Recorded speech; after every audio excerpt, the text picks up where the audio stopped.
Harry, for coming over. Thanks so much. Just to give you a briefing here. So what we will do here is it will be a bit of discussion.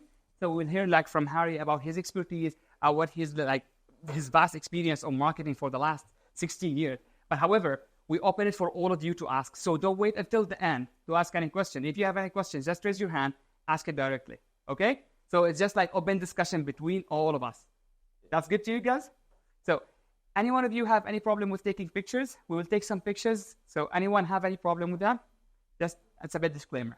So welcome, Harry. Thank you so much for having me. No, and thank you so much to everybody here. I wasn't expecting this many people. So hopefully we can give you a good talk and tell you some cool things, yeah? Yeah, absolutely. I think I sent you a message everyone in the morning about me and Harry was having a nice discussion about the marketing activities or the marketing projects that he's working on right now, and it's just amazing. So I think they will benefit a lot from listening from you about what you. I think it's worth giving context. So I met Mohammed, was it 2 years ago? Yes. So 2 years ago, Mohammed was at Warwick University studying entrepreneurship, a master's, right? Yeah. And you'd created a really cool entrepreneur, a little community like this at Warwick. Yeah. And then Mohammed approached me on LinkedIn and said, Harry, I see you studied at Warwick. Can you come and do a talk? So I did a talk to probably 20 or 30 people. Yeah. And then when Mohammed reached me out again saying, could you do another talk like that? I was like, yeah, I'm in.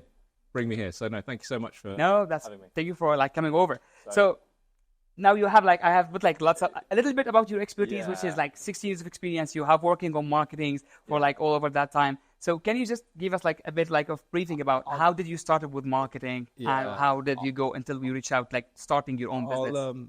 Before I start, I just wanted to ask the question so who in this room is an entrepreneur right now in terms of they have a business, side hustle or business? Hands up. Anyone running one? Yeah? That's cool. And is anyone actively thinking about becoming an entrepreneur in the future in this room? Yeah? That's a good mix there. That's cool. Yeah. I just wanted to see what the mindset was. So the reason I asked that is because my journey actually started when I was really young. So when I was 4 years old, my parents, who had normal jobs, they decided to become entrepreneurs. They bought a shop in Coventry. I was born in London. And then they bought a post office, petrol station, shop. So from the age of 4, I started living the entrepreneurial journey of my parents, if you like. And I was literally living in their dream, serving in the shop, stacking the shelves. And then my dad, when I was 12, he bought a pub. So again, that journey evolved. And all I remember back in my youth was helping my mum and dad, right? And just working for them. And so it was always, entrepreneurship was always in my DNA from a very young age. And it's funny, at school when they do the industrial placement and you go work, I thought I was on placement the whole time in my parents' businesses. So running shops and pubs, my normal day was go to school, come home at 3:00, help my mum in the shop from 3 to 6. And then my dad would take me to the pub to glass collect from 7 to 11. And then I'd go home and sleep at 12. And then I'd go to school the next day at 7 or 8. That was my normal day. And it actually put me off entrepreneurship. I never wanted to run my own business. I was like, this is too hard. I never want to do it. It's horrible. I just want to get a normal 9-to-5 job. So what happened, I studied at the University of Warwick. I did a degree in BA Film and Literature. Wasn't sure what career to go into. I had communication skills. And then I saw a job which said, we need a copywriter to write brochures for our IT company. So I was like, okay, I can write well. I'll just go and get a job in this marketing field, right? And then I started a career in marketing, just literally fell into it. And what happened was I really enjoyed it. I started working with copywriters, with photographers, with videographers, web designers. And I started to basically learn the skills of all these different disciplines just because I was curious. I was like, how do you do your job? And I'd work with the graphic designer who would take probably 2 weeks to design a brochure. And I was curious. I was like, what would happen if I designed it? I've written the words. What would happen if I did it? And I self-taught myself something called Adobe InDesign. And it turns out that I could design the brochure in 2 days compared to the 2 weeks he would take. And then I would ask him, why is it taking so long?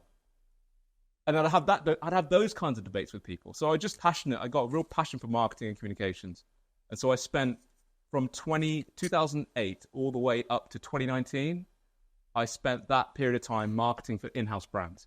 So I worked for IT companies, I worked for aviation companies, I've worked for retailers, hotels. I was in all these different industries in-house, right? As marketing manager, marketing director. And then it was very clear to me in 2019, head of marketing for a £2 billion IT company in the UK, the biggest family-owned IT company in the UK. And then I said to my wife and my family, I'm leaving my job to start my own business. And they said to me, don't do it. That's crazy. Why would you give that up? Why would you give that career up that you've built for that amount of time? And I said, you know what? I just feel it's the right time for me. Yeah.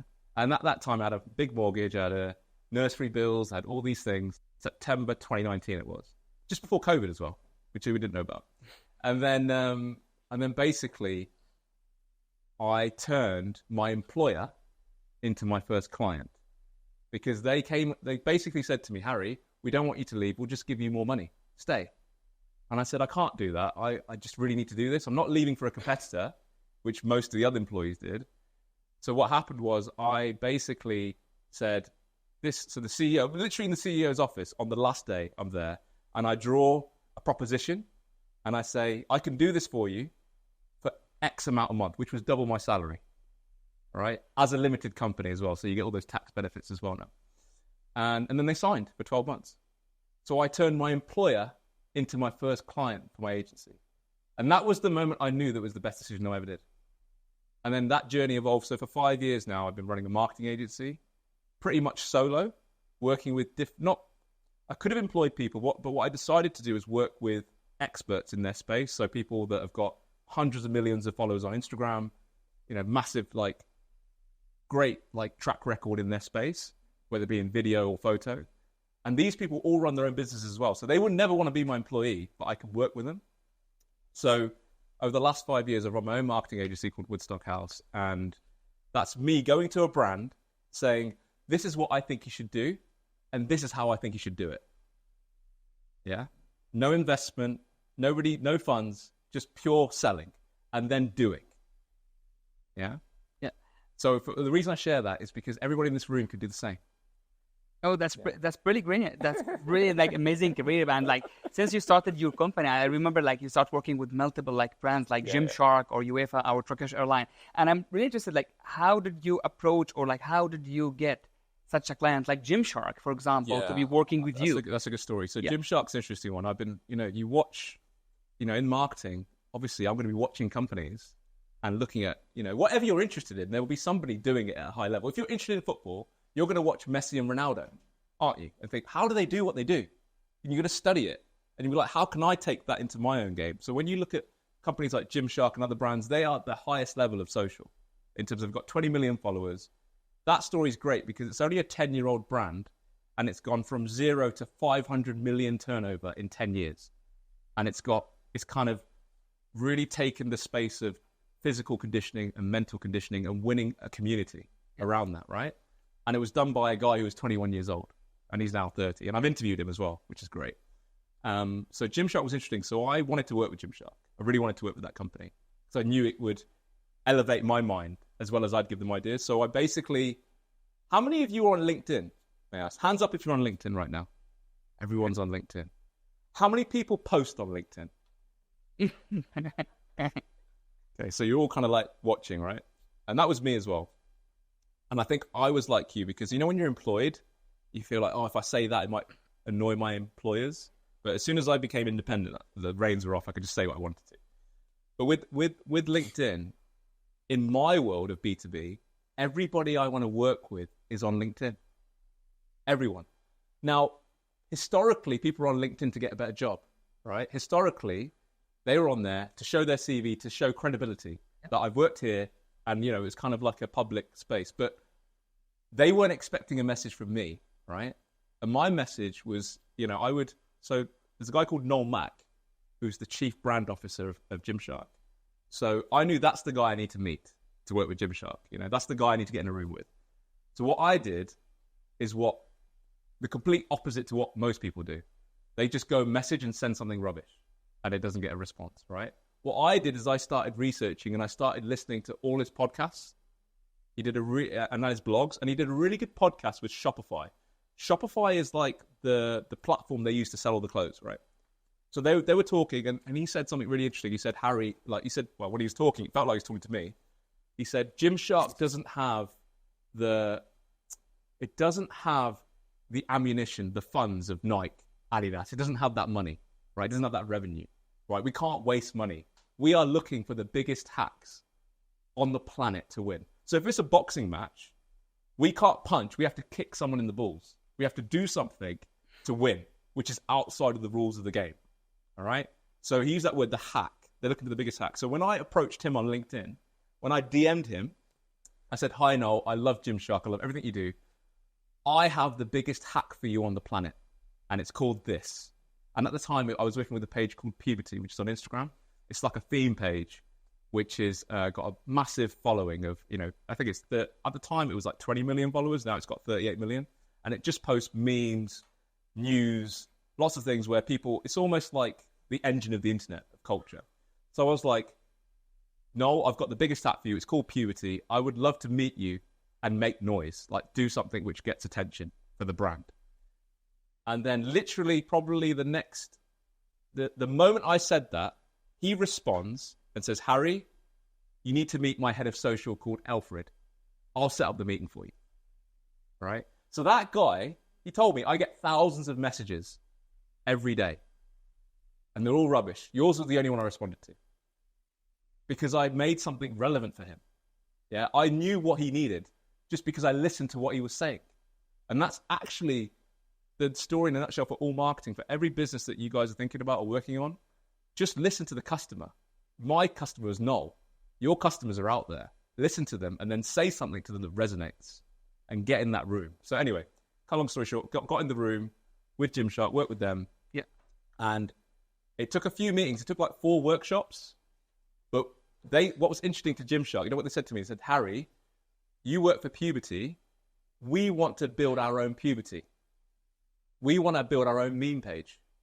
We want to, because our brand pages can never compete with a theme page. We can't get, and I mean, how many of you, does anyone follow any theme pages on Instagram or TikTok? These aren't brand pages. These aren't people. These are just topics. Can you think of one? Does anyone, hands up if you follow a meme page or a theme page right now? Can everybody think? Yeah. So you may not even know these are theme pages when you're on them, but effectively what Gymshark said to me is, Harry, you want to build a theme page? So what we did is we built something called Meme Sharks, right? And what we were posting were gym memes of people in the gym doing funny stuff, motivational stuff, wholesome stuff, where you would get like a girl spotting a guy because he can't lift, or a girl saying, I've got a really good crush on that guy, and going up to them and talking to them, and vice versa, and all that kind of repurposed content. So, and that project all started from a DM. Yeah. So that was that project. And what's funny is I just had a call with Gymshark today about version 2 of that, because that was an experiment 2 years ago. And now I've kind of come back to the table with what version 2 looks like. I'll probably share some slides on that in a minute. But yeah, the Gymshark one is for me, it's a really cool story because it tells me that anything is possible. Yeah, it's really about starting with, like, as you said, like, what I like about this story is about, like, starting with research. It's starting about trying to understand your customers, because most of the time what we will do is, like, we're trying to reach out to the customer, but without trying to understand their real pains, or what's the real, something that are literally not make them, like, keep waking during the night. So we need to start understanding or doing this in-depth analysis first before we start going and reaching out to them. Absolutely. But it's like more, it's hard to scale. I mean, if you think about it, what I did, traditionally what a salesperson does, what you'll be taught to do is, human nature is, let me message as many people as possible to try and sell my product. Yeah. Let me send 1,000 messages out and hopefully one person will come back to me. My thought process is, I want to message one person and I want them to come back to me. I want to target the people that I want to work with, and I will work with them whatever it takes. That's brilliant. So for example, if you want to work for, let's say you want to work for Apple, right? Let's say you want to work for Gymshark or a brand that you love. How far are you willing to go to work for that company? Because if you think about what I did, you could equally do it to get a job. Yeah? You could message Noel saying, I really want to work for the brand of Gymshark, right? I love this brand. This is the job I want to do, and this is how I would do it. I would love to meet you. And he might take that call. And you then might end up getting a job at Gymshark. And it wasn't even advertised on the website. But you reached out and you said something impactful. Yeah, that's what, for me, in a way, it doesn't matter whether you get the money as an employee or as a company? Because really, you need to figure out, do you want to run a business and have the headaches of that? Or would you like to just have a consistent salary? Yeah, a lot of entrepreneurs I meet, because I'm based at Warwick Uni, so slight rival, but basically, a lot of entrepreneurs I meet, I think actually they should go get a job first and then start a business. And the job will give them the fire to make the business work. They actually should do something they hate for a while. Yeah. Because it gives you that fuel. It's the opposite of how we think, isn't it? But actually, when you get, because my job that I did, I actually hated it. And that's what gave me the fuel to start my own thing. Even though I loved marketing, I hated where I worked. And I wanted to change it. So, yeah. Anyway.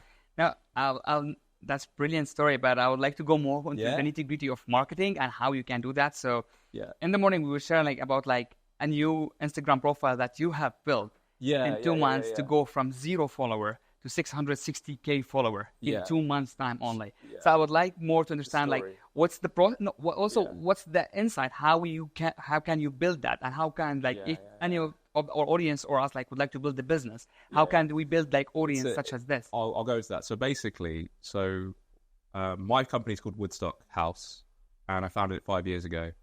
And the reason I called it Woodstock House was because when I was at Warwick Uni, I used to work as a marketing. I was one of 60 marketing managers at the University of Warwick. I worked there for 4 years, and it's quite different working for public sector versus commercial in terms of how fast. You can imagine I'm there with loads of ideas. I take it to the university, and everyone's like, "No, can't do that, can't do that, can't do that." So I was really caged. But when I was working at the university, I bought a house called Woodstock. I moved to campus because I loved it so much, and that house is, I'm kind of slightly pivoting my business. That house is going to become a bit like this. You know how this is the enterprise zone, isn't it? Right, enterprise zone. Yeah. So I'm going to build an enterprise space at the University of Warwick, which is completely independent of the university. And what I'm going to do is I'm going to have a social space like this, where people can eat, socialize, drink for free, and make content like this, and share ideas. I'm going to have a co-working space where people can, if you have an idea, you can start building it upstairs in a WeWork space. And then I'm going to have accommodation upstairs. So someone comes to me and says, "Harry, I have this idea. Can you help me?" I'll help them. I'll give them co-working spaces. I'll give them the resources they need, whether it be marketing, technology, or resource. And then basically I'm going to say, work upstairs for free and live for free. So the whole building is going to be for free. And I'm hoping it'll be a 100-person building. So that's my new business idea, which is quite crazy. But what I said to my team was, okay, how do we market this? Yeah, I want to market this in a way which brings people in, right? So I want to build a theme page around entrepreneurship. I want to build a media brand on Instagram which attracts people interested in entrepreneurship. So that's the kind of brief I gave to my team. And then we started that on March 20th. I'll bring the slides up. Should I bring the slides up? Yeah. I'll bring the slides up. Sure. If I give you some visuals, it'll be a bit more... that would be brilliant. ...impactful. So see this house here. I own this building. And this building is basically... it's on campus. It's the only building on campus which isn't owned by the university. And when I bought it, everyone came up to me at the university and said, "How did you get that house?" And I'll tell you the story how I got that house. I walked up to that front door and I knocked on the door and said to the guy, "I want to move here one day. I want to buy your house. If you ever sell it, can you sell it to me?" And I gave him my card to him. And then he said to me, "Harry, that's really funny. I'm about to sell this house." You believe that? You believe that? That's 2015. I bought it in 2016. So when I bought it, I didn't realize it's the only house on campus not owned by the university. All the other houses are owned by the university. So it's a really unique space. And what I'm going to do is turn it into this. This is like the modern day version. So there'll be a social space downstairs. There'll be co-working in the middle. And then there'll be apartments on top. It'll be actually bigger than this. It's like a smaller version of it. But basically, so how do I market that, right? So I'm going to build a theme page. And I'll show you what the theme page looks like. So yeah, my belief is every brand should have a theme page. I don't care, even your business ideas. I think above the brand that you build, there should be a space which brings new people into it. Yeah, if you're going to build a brand around music or clothes or I don't know, like anything, there's a theme page conversation to be had.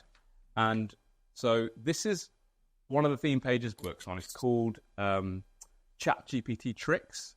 So what's funny about this theme page, it's 1.3 million followers, but the people that own ChatGPT, OpenAI, they actually share the content of this page with their followers, right? So a theme page, right, has nothing to do with the brand of ChatGPT. ChatGPT share the content of that, all right? That's how powerful theme pages are, because ChatGPT, the actual page, isn't as impactful as this one.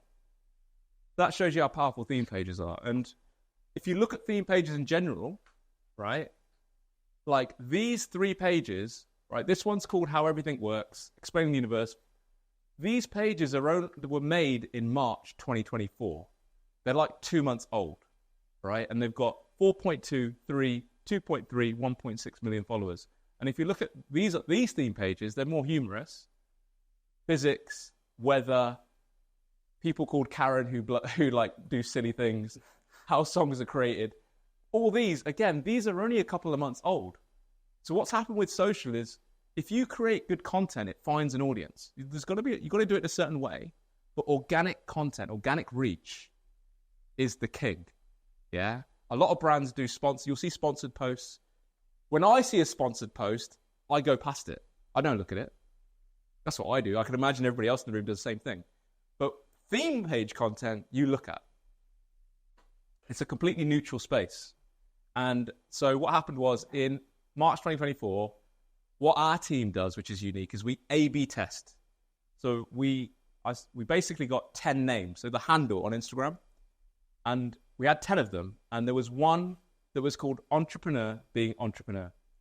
And what happened is if we started posting on all 10 pages simultaneously, and this one started blowing up. Yeah? So started in March. In May, we did 254 posts. That's 4 posts a day, and it gained 662,000 followers from scratch. Didn't even exist. And what I did is I screenshotted it. So after 21 posts, we got 1,000 followers. After 26 posts, we got 10K. And after 74 posts, we did 192. And what's interesting about this is the growth curve. It was actually quite gradual, and then we got spikes. So one day so on this day, this was a day in one day we gained 10K followers, just in one day. And in another day we gained 40K. So there's this big spikes in growth. What's make those spike? Like it was certain videos. What's the strategy like that you're using, or like what kind of content that really strike this kind of like spike? I'm gonna share. I'll show you some examples. I mean, these are the posts that was creating that growth. So we have a lot of Shark Tank on there. Does anybody watch Shark Tank? There's a lot of Shark Tank content. There's a lot of Elon Musk. There's a lot of Mark Zuckerberg. I'm going to show you the example of this one. I'm going to play this video, right? We posted this on the 9th of April. And that's the day that Facebook bought Instagram in 2012. So it's kind of just like on the kind of birthday of that event. So this video did 7.3 million views. And we had a comment, right, from Kevin. Now, Kevin is the co-founder and former CEO of Instagram. This is the guy that built the app and then sold it to Facebook for $1 billion. And he's commented saying, I remember this video really well. Yeah? And that caused the spike. So for me, this is the example of if you make good content, it will find its audience. Yeah? And I think for me, the strategy is not every post is going to go viral, but consistency is key and quality of content is key. And what you find on our page, on this page we built, it was almost like there was a guy taking content, my colleague Abhishek, and he was repurposing it and posting it and doing it in a style which made you feel like it was coming from an admin. Like you wanted to see what the admin was going to post next, right? So it's that kind of personality to the content as well in the caption and all kinds of things. So I'm going to quickly show you a snapshot. So what's really funny, the page hit 650,000 followers. And then my colleagues said, because the intention was to build this for Woodstock House, right? And then we got a 5-figure offer from a UK media brand. And then we sold it because we thought we'll do it again. We'll build it again. But that was an experiment for us, right? To look at what is currently possible on the platforms and on Instagram itself. This page is just showing, I'm going to just walk through this. So this is just before we sold it. We sold it when it was 650. This was we took these snapshots just before, just to show other people. So this page didn't exist, right? On the 20th of March, this page was made, and these stats are from the 27th to 25th. This page, if you look at this stat here, the page had got into the feed of people's phones. 177 million people had seen this content in the feed. Yeah, out of those 177 million, 64 million had gone on the page itself and scrolled through, right? And then you can see the demographics. We had a high proportion between 18 to 24. The United States was the biggest market, and then obviously you can see the biggest videos in the most watched video was 15 million. This is a guy that bought a skyscraper on a credit card, basically, which is quite interesting. So what for me is interesting is like this is what you can create from scratch. And I believe every brand, whether you're a massive brand doing £1 billion turnover, or if you're a startup, theme pages are really powerful for brand awareness and to leverage that attention. So, and just on that notion, so how do you think, like, for example, let's say this one sold for like a company or like for your company. So how would you plan like to leverage this kind of like theme page to bring it more like into the brands or to bring it more leads into your brand? I'm going to give you an example of Gymshark. So Gymshark, right? We're going to create a theme page for Gymshark, and it's going to be called Wholesome Gym Moments, right? So we're going to find the best content on the internet, which happens in the gym. It might even be in people's like gyms which they've built from in their gardens or whatever, but we're going to find that content and we're going to repost it and create a niche around this. And what's interesting is, so the way we're going to commercialize this, so Gymshark do some really cool things, all right? When they do their sales, they actually like do these kind of really cool campaigns where they'll, in a newspaper, they put that Gymshark and Black Friday got married, and it was an announcement in the news. It's just a fake marriage, right? And this is the stuff they do. So what we're going to do, which I've pitched, is we're going to make Gymshark on Black Friday. He's going to be a personal trainer, and she's going to be a personal stylist, right? They're going to be powered by generative AI. I'm going to put them in a kind of WhatsApp. So what will happen? So imagine this theme page around gym content. You're on there, and you see some cool stuff, and then you've got the link in bio. You're going to click that link in bio, and you're going to start talking to Jim and Black. And they're going to start talking to you about how to get fit in the gym, strength and conditioning, mindset conditioning. And then they're going to send you ideas and pictures. And then you're going to be like, oh, that's really cool. I'd like to buy that piece of clothing or that workshop. And then you're going to buy it in WhatsApp. You're not going to touch your website. It's just going to be very slick. So I think the future of theme page monetization is through link in bio into a WhatsApp group. Okay. That is like moving forwards. But I think generally with theme pages, what brands are going to do is they're going to take the attention and try and take the attention into there. So the other way is that they'll take, Gymshark will take, so we look at Wholesome, I'll go back one. The people that are on there, what will happen is we'll look at a strategy to take the millions of people that follow that into the Gymshark ecosystem. So into their Instagram, into their TikTok. So the trick here, or like the way is like about basically put them on the funnel through this kind of like organic content through this through this profile. Later on, bringing them up like more personalized support through the AI chatbot on the WhatsApp group. Absolutely. There's, in a way, what we're doing is we're experimenting. We're looking at what's going to work. There's going to be things that do well. Like if I come back to you in a few months, I'll present this did really well, where we did a shout out from this page to Gymshark. We did this really cool story on this, which linked back to Gymshark. We did an original piece of content on this, which was taken from Gymshark's YouTube channel. Yeah, because they have this really cool, I don't know, they've got this really cool, if you go on Gymshark YouTube, they've got this really cool dating show where they have influencers dating each other. And if the influencer wins, they go on a date, and then the ones that don't have an ice bath. It's really funny, actually. It's really cool. But that could go on there. Because they do dates in the gym. So literally a lady has 3 dates with a guy in the gym wearing Gymshark clothes, which is pretty cool. And I don't know if I have anything else. I think, that's it. That's it for me. I'll turn it off. That's brilliant. Before we continue, anyone have any questions? Yeah, sure. Go for it.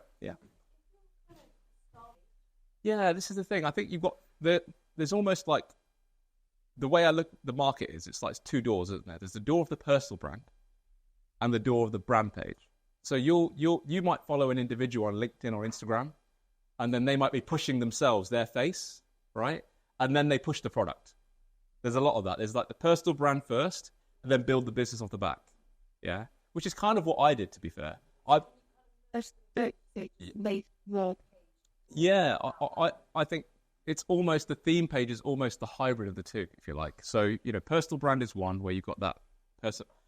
The brand page is always going to be needed. You're always going to need a shop window, regardless of how engaged it is. It's just there for credibility purposes. But the theme page, I think, gives the opportunity to create content which creates community.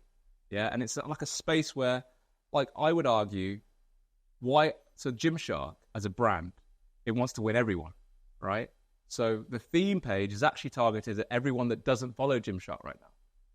Yeah, we want to get them on the journey. So I think a theme page around any topic. I don't know what business have you got business that you're working on right now? Nice. So, for example, if we look at those three spaces, your personal brand could be you doing a video like this, talking about how you started it, and there's everyone in the back. Yeah, it's very personal. It's the storytelling aspect. The brand piece would be the information about the workshop itself and why it's beneficial and some of the benefits and features, and so that's kind of more corporatized. But the theme page is showing other Pilates classes where people are doing some really crazy stuff, and it's really engaging and impactful. And then you've got a link in bio to either your brand page or your personal page. That theme page could be powered by you as a person because it's your ideas or your brand. That's a choice for you to make. But the key, I think the biggest problem with theme pages is you need to have a good idea of what good content looks like. And actually a lot of it is, I've got 4 students that are working for me right now from Warwick Business School. They're on foundation year and they've been with me for 4 weeks. And I've been training them on how to find content. And they've been like, and one of the guys is, they've all built their own theme page, and one's got to 200 followers. He's done pretty well, but it takes a bit of time to work out what content will work and what kind of. This is the key. That's a good. Yeah, this is the key. So I'm really fortunate that I work. I'll be honest. I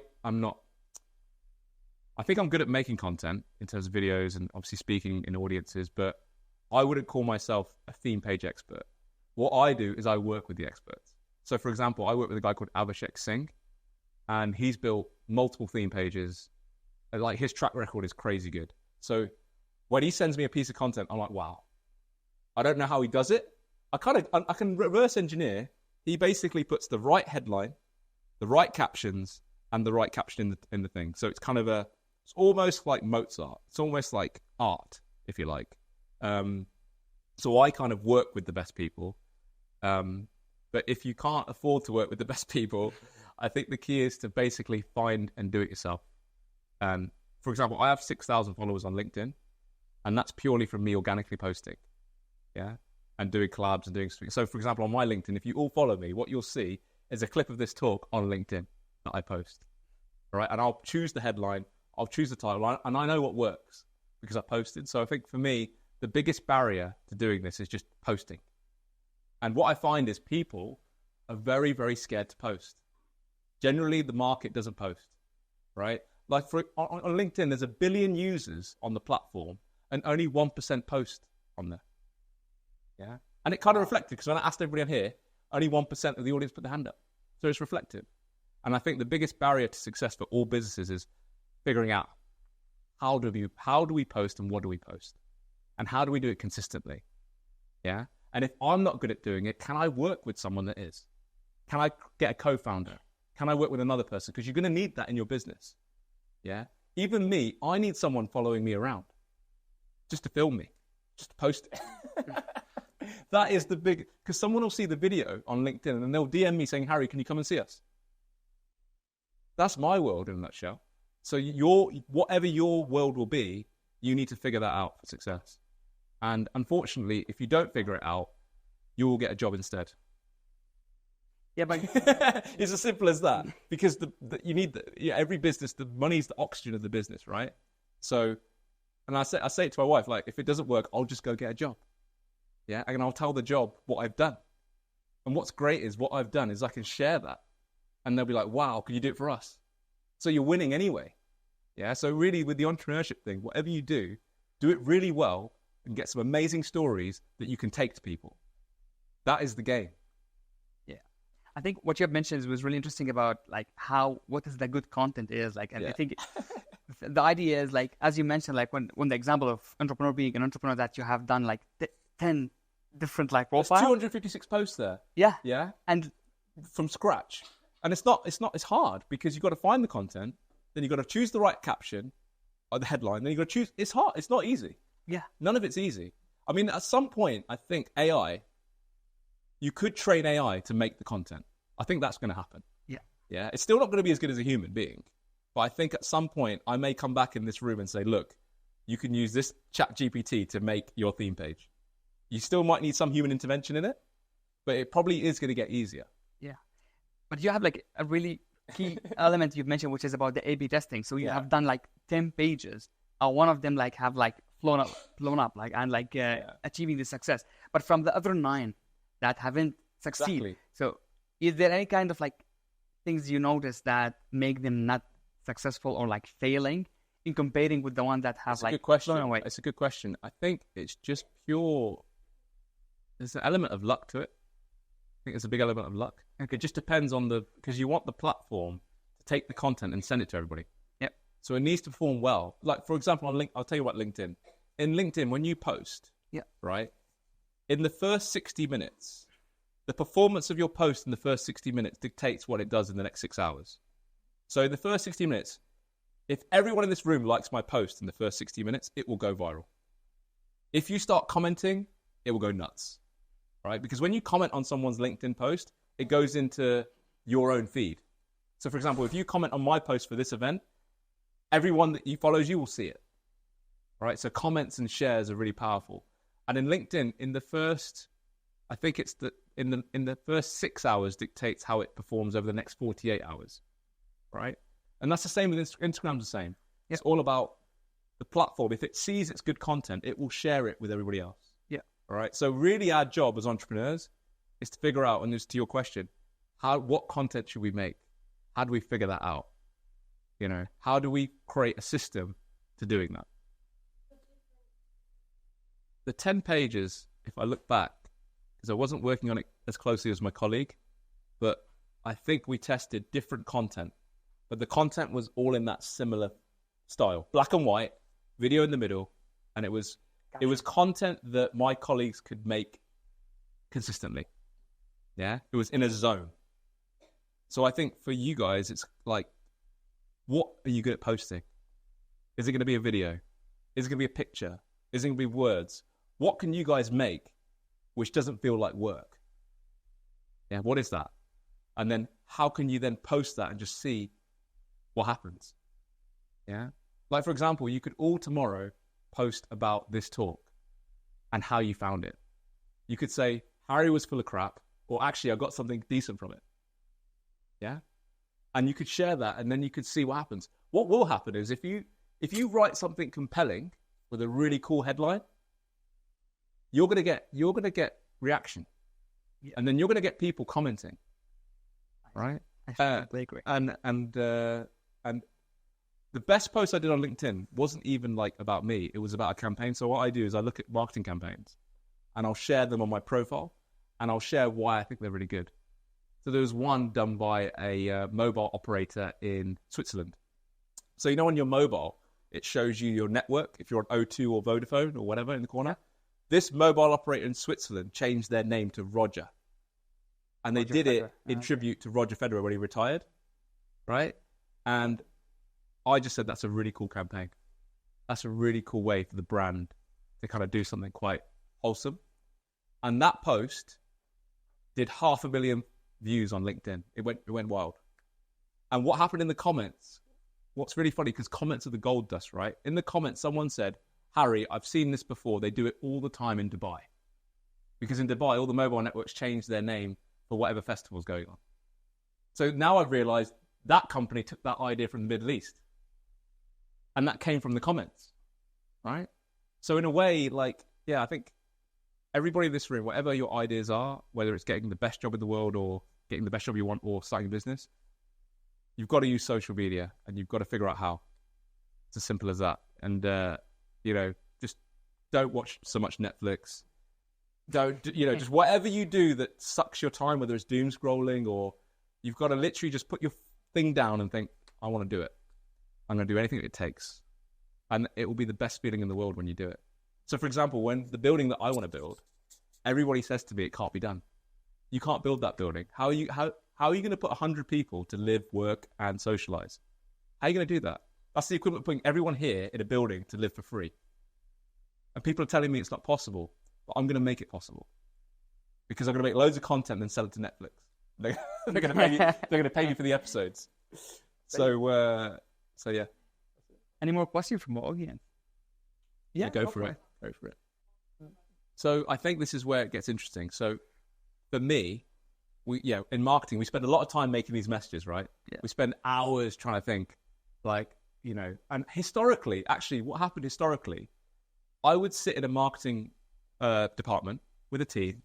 We'd come up with campaigns and ideas, and I, being me, would come up with probably 100 ideas, right? I would present them to the team, to my director or whatever, and they would say, you know what, Harry, out of these 100 ideas, we're going to run number 3, right? That's history. So we'd run number 3, and then that's it, right? What actually should happen, which is what should happen now, is we should run all 100. We should run all the ideas, see which one works. Oh, number 57 popped off. We should focus on that one. Yeah, so that mindset of actually having more creative and more chances to win is one area. The other area of that I would tackle is the fact that I think in the B2B world, I can get the person to see it because I know who they are. So earlier when I said I wanted to work with Noel, if I'd have posted on my LinkedIn hoping he would see it, it's not going to happen, is it? I had to direct message him. So if you look at it on Instagram, if you follow someone, normally you can direct message them afterwards, right? On Twitter, you can DM. Yeah. On LinkedIn, I'll tell you a little secret. On LinkedIn, when you connect with someone, you can add a note, right? There's something called add a personalized connection. Yeah. Click that button. It gives you 200 characters. Write the compelling message in there and send it. Because when they get it, it comes on their phone as a notification. And it says, Harry has just messaged you. And then it says the message. So then you get the attention that you just wanted. But you've got that one time they see it, it has to be amazing. If it's not, you've potentially put them off ever talking to you. So it's like high risk, high reward strategy.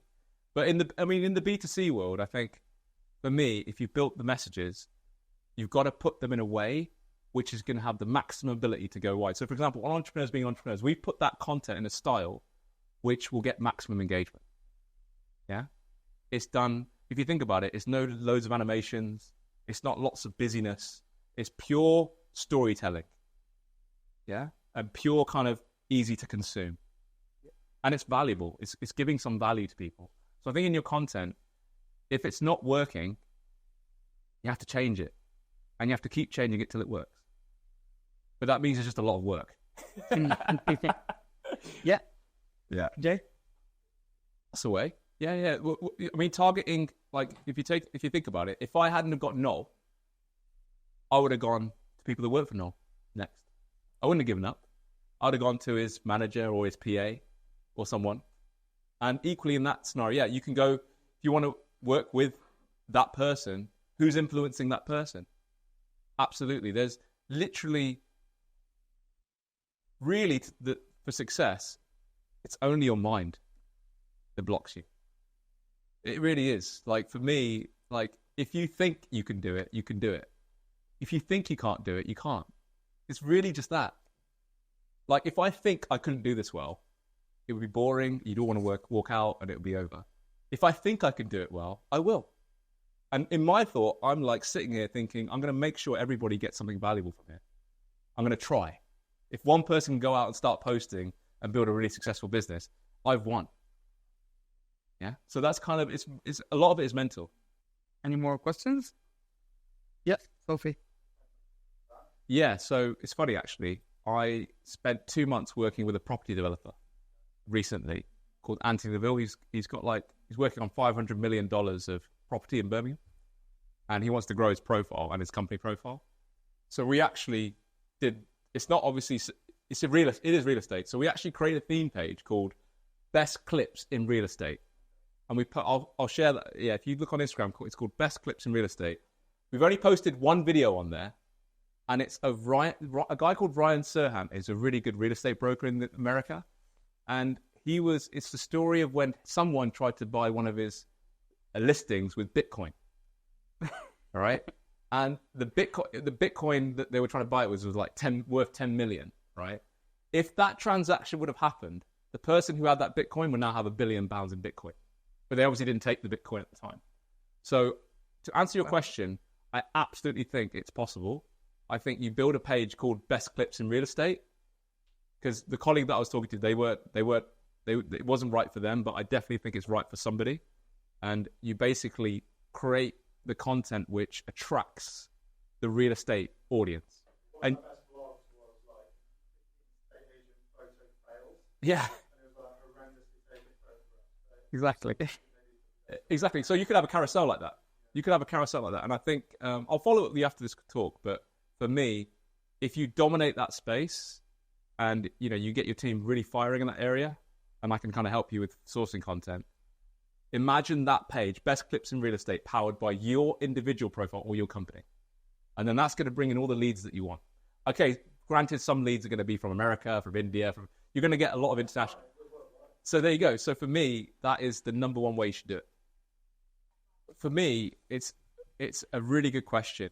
And this is me talking future now. I believe, like that meme page you talk about, what I believe I'm looking at this, every company's looking at this, it will be, because if you think about the friction involved, you go from meme page, link in bio, to website, to shopping, to cart, select product. There's so many steps. Yeah. And at some point, you're going to jump off because it's just too much. Put your credit card details in, blah, blah, blah, blah, blah. Check. How do you check that this is the right site? How do you check the product's correct? How do you check that it's going to get your money back if it's not right? So all these things. And I believe what will happen is there'll be a link in bio to a WhatsApp channel or a Telegram or whatever one-to-one messaging it is. And that that brand will have a service agent on there answering any questions for the consumer. And that agent will sell the product inside WhatsApp. Because the consumer will have a question like, can I get that in red? Can I get it in yellow? Can I get it customized? Do you do 30? Like, there'll be loads of questions. And that data will be captured by the AI, if you like. And it will feel like they're talking to a human being. And you'll never touch the website. And what's going to happen, you know how the affiliate people get a commission? The AI is going to get a commission. Because the AI is going to be created by a company, and the company will charge this brand on the sales that the AI makes. I haven't seen it successfully done yet, but it's being worked on right now. It's being worked. So, for example, a company.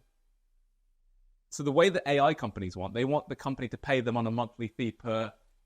They want to pay the AI on the number of interactions, right? Yeah. So, for example, the IT company will come to the brand and say, look, you pay us pay us 10p per transaction, right? But not every transaction is going to result in a sale. Okay. So really it's geared on the IT model. IT company wins, right? Okay.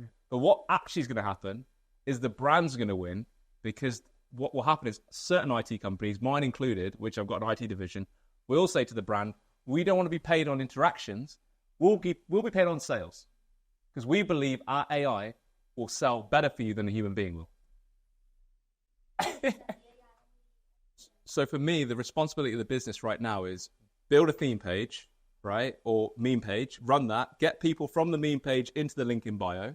The link in bio, the AI that's been developed is a collaboration between like large language model and the company. So the company needs to train the model, right? It needs to make this thing and needs to learn and get better. So that's where the company IP comes in. And then the sale, so the sale is a Stripe link that comes into WhatsApp. It's not go to cart and shop, it's in the WhatsApp. And then you pay. Yeah, and then that payment, 80% will go to the brand and 20% will come to the company that built the AI. Unless the company makes their own AI, which will probably happen as well. So the IT company who built the best AI sales agent. So where I'm operating right now, is I'm working with a company in India, and we're actually creating this AI right now. So you can speak to the AI and say, I want to buy this, this, this. It translates your voice into text. Then it understands the text. It will take the text and turn it into an invoice, an itemized bill, and then it will send you the invoice in WhatsApp and then charge you. Right? And equally it will ask for where's your location? You'll share your location on WhatsApp, and then it will post it to you. So it's crazy. I think it'll take, every industry is going to be disrupted. I can't see it any other way, because we, as consumers, we want it fast. We want it faster. We don't want to wait. No one wants to wait. Well, I don't know. I think we want, as consumers, we want it cheap, we want it fast, and we want it good. We want it all. Yeah. Right. We want everything. And when someone delivers a service like that, they're going to take it at the end of the day. I mean, clients, they work with me because Harry's good, Harry's cheaper, and Harry's faster. That's as simple as that. I have to charge less than the competition. I have to do it faster than them. Yeah. You have to, as a business. How else are you going to grow? You could start, I think, at some areas you can charge more. There are areas where you can go luxury. You can go Louis Vuitton level. You can build big brand, and then you can charge massive amounts of money. But that takes time. Yeah. That takes time. Like Woodstock House will be free. I'll build unicorns in there, and then I'll charge £1 million to live there instead. Yeah. So it's kind of, it takes time to build the brand in that way. But building brand is key, and the AIs will help build brand. That's for sure. And building the brand, this would be happening on the side while you're building your theme, if I understand. Yeah, I think you've still got to build brand. You've still got to do that. You've got to, for me, it's three things, right? Everyone knows about brand. They want to build their brand. For many entrepreneurs, the brand is their baby. They treat it like theirs, and there's a lot of ego wrapped into that, which you have to be careful about. And then your own personal profiles, that's something you need to build. And the theme page profile is, for me, the quickest way for you to get attention. Yeah, it's just the quickest way. So, the other way is just knock on doors. And in the digital world is you go on LinkedIn and DM, or Instagram and DM. Or in my world, you go knock on someone's door and say, I want to buy your house. You do that as well. Door-to-door sales. Yeah. So it just depends. I think, Brilliant. Any more questions, guys? Yeah, go for it. Yeah. Yeah. Oh, nice. But then I think you're close to entrepreneurship then. If you can teach it, you're very close to it, because you've been watching it for a long time. It's a good question. I actually think all the educators like yourself, I mean, I get it. Like like studying it on paper and studying papers and stories, like someone could read my story and then just kind of share it in a classroom. But I think the future is educators being entrepreneurs as well. I think you can be entrepreneurial. I would argue that I'm not an entrepreneur. I just help entrepreneurs. I don't think I am. I think I'm 1% on the entrepreneurial scale.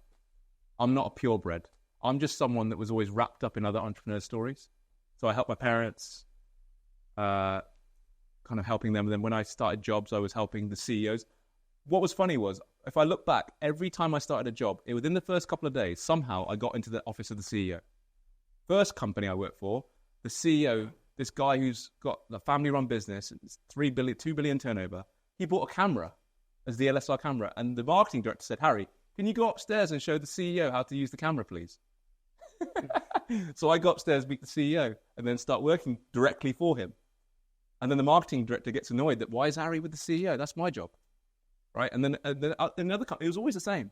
It was always just me helping the entrepreneur of the business. Even Gymshark, I get invited to the opening of their Gymshark store in London, and I get invited to interview the CEO of the business, Ben Francis. And only 20 people invited. 19 were journalists, and I was the only non-journalist to interview him. And I asked him questions like, how do you think your company feels? How do you think your 1,000 employees feel about this new store? And he's like, God, I haven't thought about that. And what was funny, that clip was shared on his social media as well. So it's, for me, I could argue that, I think from back to your question of education, I think we have to have more entrepreneurs in the classroom with you. Like, I would love to be sat next to you and you give the theory and I'll give the practical. Because because both are important. I do think both are important. Like you can learn a lot from people. Yeah, from other people's perspectives, and I think for me, like the Woodstock house, what I want to build is that it's kind of entrepreneurs, whether you're 1% or 100%. Secretly in that building, what I want to do is I just want to be in the bar serving. I don't want anyone to know I own it. And I just want to be in there talking to people. And I'll be like, that's a really cool idea. Let me connect you with this person. Or why don't you sign up for your lecture? Or why don't you, and I'll just connect the dots together. That's really what I want to do. So, yeah. But I've got to build the building first, unfortunately. Brilliant. Any more questions? Yeah, go for it. What was the product? What was the B2B product? Web design. Okay. Without coding. Like Webflow or like some different platforms, I guess you would be using. Wix. Got you. Yeah, I got you. I think with B2B, Instagram's interesting, right? I don't think Instagram's the right account. But like if it's a business, was it a startup business or was it existing? So for startup business, for me personally, you should create the theme page on LinkedIn. Yeah. So I've got various colleagues that there's one page on LinkedIn called Artificial Inspiration, and all it is AI generated posts. So someone taking content from Instagram and reposting it in LinkedIn, right? And it's like AI generated imagery. So maybe a collab between Adidas and Swarovski, or anything that's pushed together.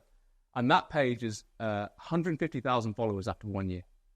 And the guy sells an AI course, how to learn how to use Midjourney. So it's showcasing content, and then the call to action is sign up for my workshop, which is £500. Yeah. So in the model of that, I think real success is building a theme. Either do it on the brand page of LinkedIn for the company, or create a page called the best websites in the world. And then you showcase different websites that you like, all right, and why you like them. Maybe they're little videos, maybe they're whatever the content strategy is. And then you have a link saying sign up for our free workshop, or sign up for our free design consultancy. Yeah. So because the reason it failed is because you just told me they wanted leads. So you have to get leads. And it wasn't running. It would have, with long term, it would have got leads, depending on where the leads were as well. If they wanted to be UK focused or whatever. But for me, I think if I was working at that company, I would have gone after the marketing directors of lots of companies on LinkedIn. I would have sent them something quite valuable, maybe a free assessment of their website done by our team. I would have targeted probably 100 companies I want to work with, and then I would have sent something valuable to those 100 companies, and I would have got in a meeting room with those companies. Because, again, the sales cycle, how long does it take the company from thinking about buying from you? It takes a while. Yeah, they're not changing their website every month. It's every a year, isn't it, or 2 years? Oh, okay. I would be very aggressive. I think this is the thing with startups. Like, you can't wait for leads. You got to go after them in the startup mode.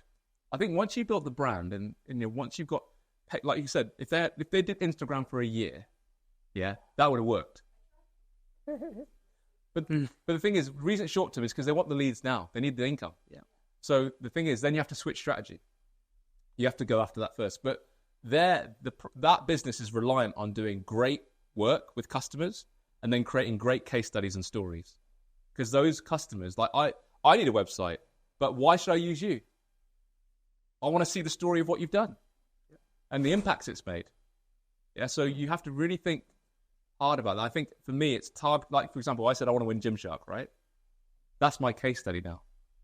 So that company should be like, I want to win these 100 customers, and we're going to work with them. We probably end up doing some free work, but we're going to get those stories and case studies, and then we're going to make those stories and take them to more brands. Yeah. So I think it just depends on who's running it and their thought process. So in that extent, B2B is like, it's more like for, like, as you said, direct to consumer or direct to the business worker for, rather than theme pages. I think you got to run both. I think you got to do the direct knock on doors and you run the theme page.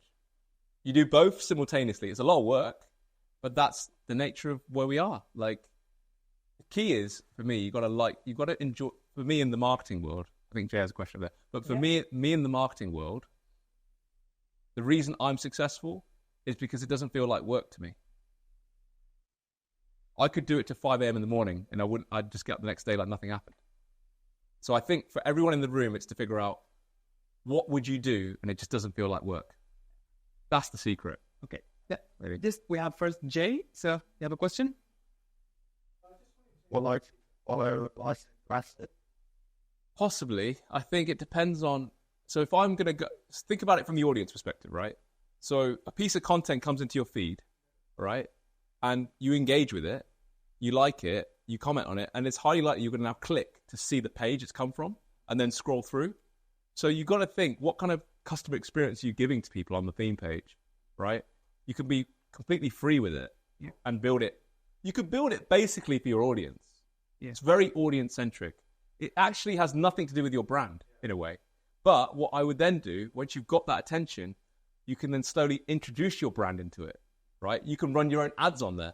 You can do your own shout-outs. You can create your own original content with your face in there. Like, who's that guy? Oh, he works in that company. So for me, I think always keep the theme pages, just keep them audience first. Like, make the content you wish you could see. Yeah? Like, everybody, whatever you're passionate or you're interested in, like, imagine you now have the chance to make something that you would wish you would want to see. Like, I like cars. I watch a lot of car shows. Although I drive a Ford Galaxy, a really beaten up car. And I've not bought a nice car. One day I will, after the building's built. Yeah. But I wish actually when I was young, I wanted to be on Top Gear. I wanted to be a presenter on Top Gear. I wanted to drive all the cars. And that was like in 2006, right, when I was at school. And I think on LinkedIn, I reached out to, even at that age, I reached out, maybe on Facebook it was. Yeah. Maybe I saw the person on LinkedIn and went on Facebook and she was there. And I said to the producer, can I come on the show as an assistant, like runner? And she goes, Harry, this is really like weird. You need to go through HR. So she's not expecting like this message from this kid saying, I want to come on the show. But what I realized back then, obviously YouTube came out in 2007. I should have been making car videos on YouTube. If I was to go back in time, I should have been making my own videos on YouTube. Forget being on Top Gear, make my own content. And if you think about it, all these YouTubers now that are making car videos, they're being invited to all these car launches, getting all these 5-star hotels, they're living the dream, right? Getting like a car for 12 months to drive around. Yeah. Yeah. So for me, like the whole world has changed. Yeah. You don't need to work for a big brand. You don't need the name. You can build the name. You can build the brand. You can, and in case of your real estate thing, like for me, once you've built that media brand, you'll get people coming up to you saying, can I post on that page? That'll become a revenue source for you, as well as your own business. So I think it boils down to, what are you passionate about right now? And can you turn that into a business? And if you haven't really found what you're passionate about, go find it. And the way you find it is just keep trying different things. Yeah, that's all it boils down to. If you don't like something, cross it off, cross it off, cross it off. For me, if I don't like working with a brand, what do? I walk out and I find another one to work with. I don't give up. So, for example, with the theme page concept, I'll knock on the door of various brands I want to work with, and I believe 90% will say, no, we don't want to do it. I'll show them all the success, and they still won't want to do it, right? But there'll be 10% that will want to take the risk. And those are the 10% I need to work with. It's actually not a sales game. It's just work with people with a similar mindset. Yeah. Yeah, and that's also with customers and employees. Like everyone in a room, if you find someone in this room that you have a similar mindset with them, you should work with them on an idea. Do it now. Yeah. Intuition. Very intuitive. Thoughtful way is I look at revenue, I look at growth. I go on ChatGPT and I say, what are the top 100 performing D2C brands in the UK? That's one way.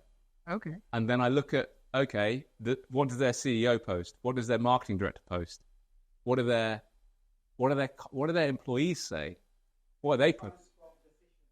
What's the culture of? I actually think really what I'm looking at is when I go into a brand, do the people that work at the brand care about the brand? Because I'll tell you, the ones that say no, the people, they don't really want to be there. They don't really care. Because if they cared, they'd look at the idea. Yeah. That's what it boils down to. So really, it's self-selecting in a way. Brilliant. So I'm aware of the timing. So just as a final remark, so many of the people of the audience would like to start their business maybe in the future. Yes. And, like at the beginning of starting your own business, you'll be bootstrapped, you'll then have fun, and you'll never have so much time to spend like on doing personal branding, and the team pages. So if you give the chance like to choose or pick like how they should initiate their marketing strategy as a startup, as a final remark, if they would like to start their own business, so what would be the first thing that they should do? I think, obviously, my circumstances, I started a business that really is a solopreneur business, right? But although I could employ people and work with people, I think most businesses, you should find someone to do it with. I think doing it on your own is so difficult.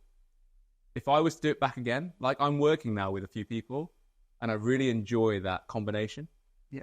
So I feel like find someone to work with on your business and hold each other to account and kind of help each other. And then also find other businesses that you can collaborate with and bounce with and share your journey with. It's a bit like the house I'm building. I'm trying to actually not just create 100 businesses, but create 100 businesses that work together and collaborate and kind of boost each other and create that positive energy that you need to get past adversity, because things will go wrong. Like, your car will stop working. Your flat will get a leak. Somebody in your family might get ill. Things are going to go wrong. So how do you keep going? Yeah. How do you keep going? So I think every business should be a side hustle, and then you turn it into a main hustle. I think I was quite aggressive with what I did, leaving my job and turning it was high risk, high reward strategy. But I think in hindsight, I would have grown the business and then had a steady income, then left. That would be something I would have done differently. But yeah, no, whatever your ideas are, what I would say is, anyone after this talk, reach out to me. If you want to talk to me afterwards, I'm happy to have one-to-ones, happy to help everybody in this room with whatever idea you have. And any way I can help you from my network, I will help you. And that's what I'll end with. That's brilliant. Well, thank you so much, Harry, for the time. And I think like your insights was really amazing for everyone. I hope like all of you have like benefit from, but like really thank you so much for coming over. Cheers, thank you. Really appreciate you. Thanks for coming. Thank you so much. I think we still have like some time to network now after that with Harry, but just as a final remark, what Harry had mentioned before about the LinkedIn posting. So we have a nice story, like on the last meetup, we have, and one of the audience was sharing a really interesting analysis of what she take away from this event. Nice. And it also like have lots of traction and lots of interaction from people and commenting, because she was like doing a really interesting analysis about how this works. So you can do the same if you find this insightful. So you can write a LinkedIn post, show it to your community or your network, and tag us on this. So here's the QR code. So if you're interested on what we are doing here in the center, so this is, as I said, like it's a bi-monthly event. Every 2 months, we're running such an event. Like we're bringing experts, talking to them and sharing their insights. And we have much more than that. So you can click on the link and see all the things that we are running.